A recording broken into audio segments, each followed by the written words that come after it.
right, so the presentation that I'm doing is children must be taught how to think and not what to think. And so we started a pilot project at the University of Toledo, and we're looking at a novel approach to dealing with hospitalization anxiety in inpatient children. So what it is, it's a weekly science show for children who are hospitalized at the hospital at the University of Toledo. And so I am a PGY3 resident, and I will be doing my Child and Adolescent Fellowship in July 2020. I don't know where yet, but I'll find out soon. And Dr.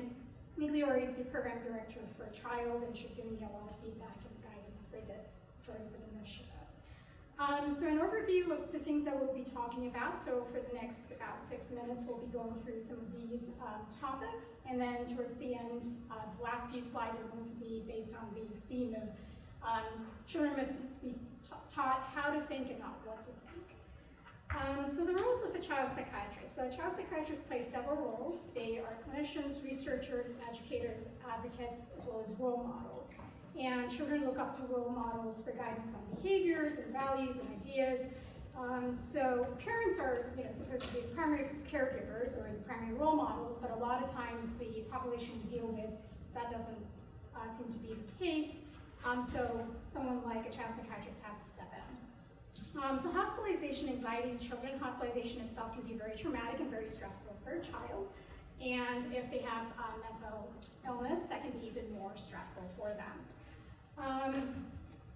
And the excessive anxiety can lead to problems with therapeutic interventions that we're doing, that they may not benefit from those interventions if they have heightened anxiety. So play therapy is how hospitals allow for normal growth and development of a child. Hospitals usually have child life care specialists who are hired to help with normal growth and development. And so it's the responsibility of the healthcare professional to create and maintain a therapeutic environment, to decrease anxiety that's associated with hospitalization. And children are given the opportunity to engage in activities such as normalization, as you can see in that picture over there. So the mission of our program is to provide children who are admitted to our hospital with a level of mental stimulation and also give them an environment that does not always allow for scholastic engagement. They're missing out on school a lot of times. And we also provide them with positive role models and help foster an interest in science, which is a passion of mine, and I'm sure a lot of us as well, and provide a platform to talk about mental health. So these are the experiments we do with them. The strip effect is my favorite one. This is actually a video from one of the experiments we did with the kids. Strip effect, we talk about ADHD and ADHD symptoms, and we also talk about brain circuitry with the kids. We talk about surface tension. We make indestructible bubbles, as you had seen in the previous video. These are comments from the kids, what they thought about the show. We just asked them to anonymously write down what they thought. So kids thought it was very fun, very cool. Some of them wanted to be doctors and scientists after kind of engaging in this program. And some kids also talked about how they enjoyed watching other kids have fun. So cultivating curiosity in a child is very important. Curiosity allows the brain for learning, it primes the brain to learn, and children who ask questions, children who explore their environment do better. During the science programming, we encourage children to ask open-ended questions. We provide an environment that's conducive to learning. We ask about, do you ever think how soap works? Or do you understand why you're using soap in the morning, why you shower? So kind of thinking out loud. So we're helping kids also build a schematic process. We talk about big topics such as hydrophilic bonds. We show children 2 kinds of experiments and then have them accommodate and assimilate that information.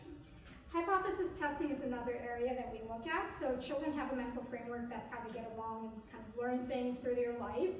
And we hope to provide hypothesis testing, not just for science experiments, but teaching them that things don't always work out the way we plan. That's not just science, but that's just how life works. So promoting wellness, so that helps with resilience, which is the ability to bounce back from adversity. So we hope to teach children to deal with rejecting hypothesis and dealing with failures. And we also give them the tools to succeed and encourage them to try again in the process developing wellness. So that helps with promoting coping skills. The use of coping skills is very important for a child, especially to regulate their emotions. And emotions can vary. It can be depression, it can be anxiety, it can be anger.